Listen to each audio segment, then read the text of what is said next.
लेकिन वो लोग जो जो देश मानता है ना बिहार की शिक्षा को, हाँ। वो बिहार में नहीं पढ़ते। अच्छा। अगर बिहार में पढ़े तो हाँ। तेजस्वी ललुआ जैसे होंगे, हाँ। और उसके लोंडा, हाँ तेजस्वी जैसे, और एक और लोंडा उसका हाँ। क्या नाम है, हाँ वो तो एक नंबर का मेंटल है, अच्छा। उसके जैसे पैदा अब होंगे। वो तो कह रहे कि भाई बिहार के लिए सीएम चाहिए तेजस्वी जैसा चाहिए, तेजस्वी सीएम चाहिए। अच्छा, राबड़ी बनी, ललुआ बना, इसीलिए तो बिहार की ये दशा है। हाँ। एक चीज बता, बिहार के 80% लोग कहाँ जाते हैं जॉब करने? बाहर जाते हैं। हाँ। एक चीज बोले, बिहार का बड़ा सम्मान है दिल में, सच में, हाँ। रियल में सम्मान है बहुत ज्यादा, अपना सा लगता है भाई। लेकिन जब खबरें आती हैं ना तमिलनाडु में बिहारी भाइयों के लिए, बिहारी भाइयों के साथ ये हुआ, लठ मारे गए, पीटा गया, भगाया गया, महाराष्ट्र में ये हो रहा है, तो बड़ा दर्द होता है। और इस दर्द का कारण एक ही है, वो क्या नाम का लालू यादव। लालू यादव। पता है बिहार के लोग कहाँ पीछे हैं? जातिवाद। इनको धर्म से मतलब नहीं, इनको जात राष्ट्र से मतलब नहीं, इनको सिर्फ मतलब है जाति से। तो अपनी जाति से अगर मतलब करोगे, वहाँ पे यादव भी हैं, राजपूत भी हैं, भूमिहार, ब्राह्मण, सबका अलग अलग पार्टी है भाई। हाँ। अगर ये राष्ट्र के लिए वोट करेंगे ना, और एक तरफा बीजेपी को जिताएं, हाँ। और बीजेपी देगी इनको एक अच्छा सशक्त सीएम, फिर नीतीश के भरोसे नहीं रहेगी बीजेपी। जब नीतीश के भरोसे नहीं रहेगी ना, तो बिहार का विकास होगा। बिहार सबसे अच्छा स्टेट लगता है। देखिए आज राहुल गांधी गए हैं बिहार, तो वहां पे जाके कहते हैं कि हमने झुका दिया है मोदी जी को। जो जांच जनगणना की बात चली, का सेंसस की बात चली है, उस पर हमने मोदी जी को झुका ना दिया। मोदी को तो ये ना झुकाता, लेकिन इसकी अम्मा, दादी, बाप इसका देश को जरूर झुकाता आ रहा अच्छा। सदियों से। हाँ। और ये इतनी बड़ी पनौती है, सच बात मेरे को तो समझ ही नहीं आता यार। हाँ। ये पार्टियां जिंदा कैसे हैं? और मोदी इस पे एक्शन क्यों नहीं ले रहा? ये सारे के सारे आतंकवादी पार्टियां हैं, देशद्रोही पार्टियां हैं, और राष्ट्र विरोधी पार्टियां हैं, और इनको बैन नहीं करा जा रहा। मेरे को समझ नहीं आ रहा चल क्या रहा है देश में। लोकतंत्र है कहाँ? लोकतंत्र सिर्फ गरीबों को जेल में डालने का है, हैं? किसी ऑटो वाले का, रिक्शे वाले का, बाइक वाले का चालान काटने के लिए लोकतंत्र है, हैं? किसी ने कुछ कर दिया तो उसको जेल में ठूंस दो फालतू में। ओबीसी, SC ST का हवाला देके SC ST एक्ट लगवा दो, आरक्षक। ये है लोकतंत्र यार। संविधान मान्यता कहाँ है संविधान की? सिर्फ तानाशाही है भारत में, पूरे देश में तानाशाही चल रही है। राहुल गांधी कह रहे हैं। राहुल गांधी, एक चीज बताओ, राहुल गांधी जानता है देश के बारे में क्या है? हाँ। राहुल गांधी पैदा कहाँ हुआ था? शायद विमान में कहीं, या इटली में पैदा हुआ। हाँ। ठीक है, जन्मदिन कहाँ मनता था उसका? प्राइवेट जेट में। हाँ। ठीक है, उसने ना गरीबी देखी, ना भारत की संस्कृति से उसको मतलब। अभी कुछ टाइम पहले तो वो ये बोलता रहता था कि राम पता नहीं क्या है, भारत माता की जय। अमेरिका में, अमेरिका में बैठ के भारत की तू करवा रहा था ये, चीन में बैठ के। इतना बड़ा दोगला, मेरे को समझ नहीं आ रहा सड़कों पे आवारा कुत्ते घूम कैसे रहे हैं? म्युनिसिपालिटी वाले पकड़ क्यों नहीं रहे इस चूतिए को? भाई एक चीज बताओ, ऐसा गद्दार गांडू नेता विपक्ष किसी भी देश में नहीं है।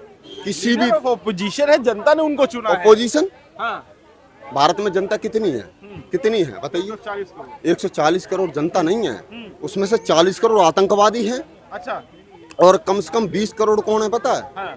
देशद्रोही गद्दार। हाँ। उनको देश से कोई मतलब नहीं है। हाँ। जो AC में आराम से सो गए, ठीक है, बढ़िया मैगी कारों में घूमे, उनको घंटा देश से फर्क नहीं पड़ता।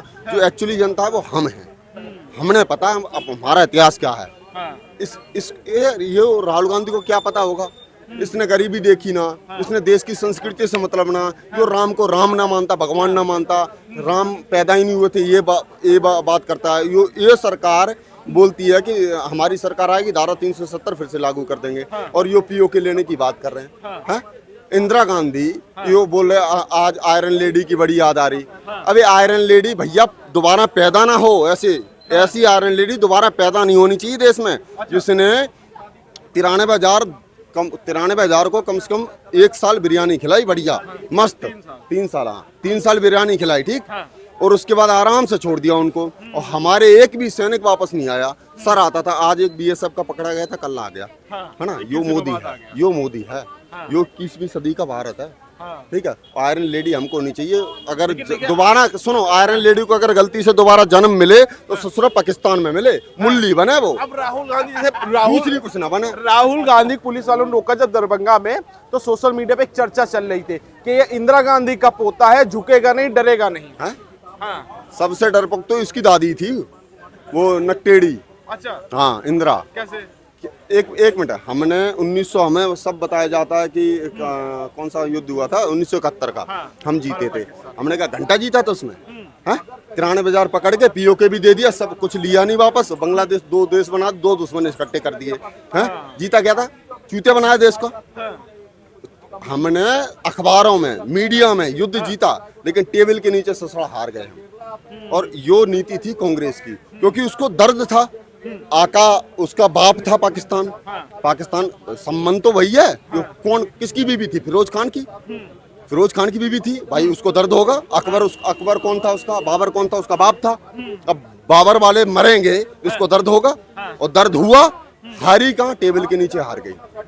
93,000 पकड़ के हम सारा लाहौर में जय श्री राम भजन कीर्तन करवा रहे थे, हनुमान चालीसा, वो मौका 1971 में गवा दिया। और आयरन लेडी थी, अगर ये आयरन लेडी थी, सच बता रहा हूँ, अब भाई ऐसा बोल दूंगा मैं कि दिक्कत हो जाएगी। अच्छा, एक चीज बताइए, बिहार में आप किसको सीएम के तौर पे देखते हैं? कई सारे चेहरे हैं, एक तो नीतीश कुमार हैं, तेजस्वी यादव है, गिरिराज सिंह, गिरिराज सिंह ओनली, वही एक नेता ऐसा जो बिहार का भला चाहता है और जो धर्म की बात करता है, जो राष्ट्र की बात करता है। या फिर पासवान, चिराग पासवान एक नंबर है। चिराग पासवान को बना दो, हमें कोई दिक्कत नहीं, किसी भी पार्टी से हो, हमें फर्क नहीं पड़ता। ठीक है, चिराग पासवान की उम्मीदवारी मजबूत है, क्योंकि चिराग पासवान के अलावा बिहार में कोई ऐसी उम्मीदवारी दिखती नहीं है कि बिहार का कायाकल्प बदल सके। क्योंकि बिहार एक ऐसा क्षेत्र है जिसने पूरे विश्व को, भारत को रिप्रेजेंट किया है, और भारत के अंदर भी बिहार को अच्छे से रिप्रेजेंट किया है। बिहार कोई ऐसा विषय नहीं है कि जैसे भी कई बार देखने को मिलता है कि महाराष्ट्र में या तमिलनाडु में बिहार के लोगों को वहाँ पर प्रताड़ित करके और भगाने की कोशिश की जाती है। लेकिन मेरा ये मानना है, लेट मी कंप्लीट, कि ये कहीं ना कहीं इस तरह की जब चीज़ें बिहार के लोग बाहर जाके झेलते हैं ना, तो वो फेलियर गवर्नमेंट का है बिहार की, कि आप कैसे लोग हो, आपके, क्योंकि आपने कभी बाहर जाके मार नहीं खाया है, तो शायद ये दर्द आपको नहीं महसूस होगा कि भैया आपके क्षेत्र के लोग, आपके घर के लोग बाहर जा रहे हैं, बाहर मार खा रहे हैं। और क्यों जा रहे हैं? पल्लेदारी करने के लिए, रिक्शा चलाने के लिए, ऑटो चलाने के लिए। अगर वो IAS IPS बन रहे हैं, वो इंजीनियर बन के जा रहे हैं आपके बिहार से, तब तो बहुत अच्छी बात है, गौरव का विषय है, आपको खुश होना चाहिए। लेकिन आपके क्षेत्र के लोग, आपके देश के लोग, आपके राज्य के लोग बाहर जा रहे हैं, पल्लेदारी और चौकीदारी। गांधी दरभंगा गए तो उनको पुलिस वालों ने रोका, तो राहुल गांधी का जब गए छात्रावास में गए, अम्बेडकर छात्रावास में गए, तो उन्होंने वहां पे गए, उन्होंने कहा कि कास्ट सेंसस पे हमने मोदी जी को झुका दिया है और कास्ट सेंसस करानी पड़ेगी मोदी जी को। इस पर आपकी क्या है? कास्ट सेंसस होना चाहिए? अगर होना चाहिए तो जो राहुल गांधी कह रहे हैं कि प्राइवेट इंस्टीट्यूशन में रिजर्वेशन आना चाहिए, उस पर आपकी क्या प्रतिक्रिया है? मेरा सवाल आपसे है, जवाब जरूर देना। इस वक्त ज़्यादा जरूरी क्या है? बिहार का चुनाव जो कि अभी लगभग 5-6 महीने बाद है, या जो देश में इस वक्त चल रहा है वो जरूरी है? कश्मीर जाना जरूरी था या बिहार जाना जरूरी था? जवाब आप दे। कश्मीर जाना। तो बिहार कैसे पहुंच गए वो? पहला तो उनको बिहार छोड़ करके उनको जाना चाहिए था कश्मीर। कम से कम पहलगाम जाकर देखते। अगर बहुत से लोग बोलते हैं कि हाँ सिक्योरिटी चूक थी, आप वहां जाते, वहां जाके उजागर करते हैं ना। आप बिहार पहुंच गए, कास्ट सेंसस गए थे। राहुल गांधी गए थे कश्मीर, बीच में गए थे जब ये हुआ था, ऑपरेशन सिंदूर से पहले ही गए थे। पहलगाम गए थे? पहलगाम गए थे? क्या उन्होंने वो चूक का, विपक्ष में है ना, विपक्ष का काम होना चाहिए कि वो जो सरकार बैठी है, जो पक्ष में सरकार है, उसके हर एक चूक को, जो भी लूप होल हैं, जो भी ऐसे पॉइंट्स हैं जो वो नहीं कवर कर पाई थी, वो विपक्ष का काम है उसको तराश के लाए और वो बताए कि हाँ भाई आप यहाँ चूके थे। क्या वो चीज़ों को उन्होंने उजागर किया? शायद नहीं। दूसरी बात, वो गए एक फॉर्मेलिटी के लिए गए और वहाँ से आए, इस चीज़ का किसी का कोई जिक्र नहीं है। अब आप बात करते हैं अगर आपकी बिहार के विषय को लेकर, बिहार में कास्ट सेंसस की बात हो रही है। आज हमारा देश पीछे हो रहा है, वो क्यों हो रहा है? देखिए, मैं जाति प्रथा को बहुत ज़्यादा बढ़ावा नहीं देता हूँ और ऐसी राजनीति से बचने की कोशिश करता हूँ, और लोगों से भी मैं यही निवेदन करूँगा कि ऐसी राजनीति से बचें। जातिगत आरक्षण या जातिगत राजनीति ये कहीं ना कहीं देश को, समाज को खोखला कर रहा है। आज हमारा देश पीछे क्यों है? बहुत मोदी जी ने कास्ट सेंसस का ऐलान तो मोदी जी ने किया है ना। नहीं, बट क्या लगता है कि मोदी जी देश को पीछे ले जाना चाहते हैं? वो बात क्या हुई कि राहुल गांधी ने बोला कि मैंने मोदी जी को झुका दिया, करेक्ट है? हाँ। राहुल गांधी ये बोल रहे हैं ना कि भाई मैंने मोदी जी को सरेंडर करा दिया, मोदी जी अब करवा रहे हैं। मैं इस विषय पे आता हूँ। लेकिन पहला विषय जो है वो मेरे लिए जो है मोदी विषय नहीं है, मेरे लिए राहुल गांधी विषय नहीं है, मेरे लिए विषय है राष्ट्र। मेरे लिए बिहार विषय नहीं है, मेरे लिए कश्मीर विषय नहीं है, मेरे लिए राष्ट्र।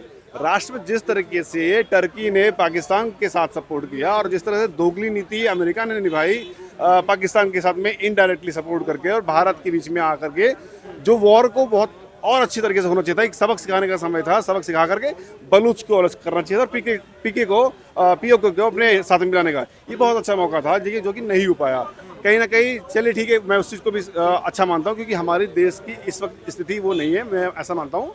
अगर बहुत ज़्यादा लेवल पे युद्ध बहुत आगे बढ़ता तो देश के अंदर स्थिति खराब होती, आर्थिक स्थिति।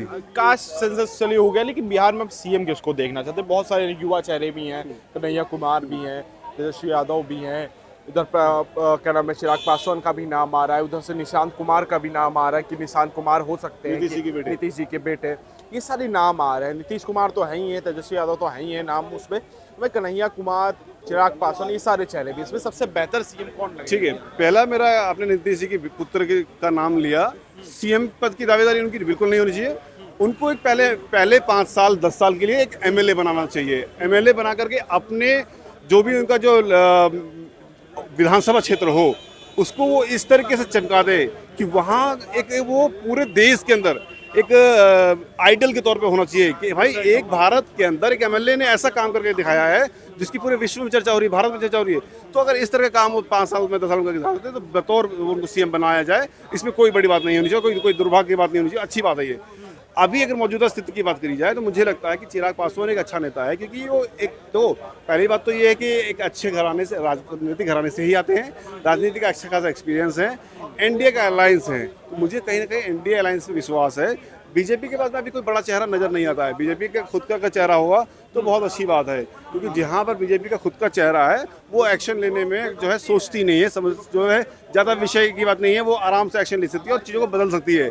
ऐसे बहुत सारी जगह मैंने देखी हैं जहाँ पर बीजेपी खुद लीड कर रही है और वो अपने क्षेत्र को बदलने का काम कर रही है। तो बिहार की अगर पॉलिटिक्स की बात की जाए या आज के समय की बात की जाए तो बिहार को बदलने में अगर कोई दमखम रखता है वो रखता है सिर्फ और सिर्फ एनडीए अलायंस या बीजेपी।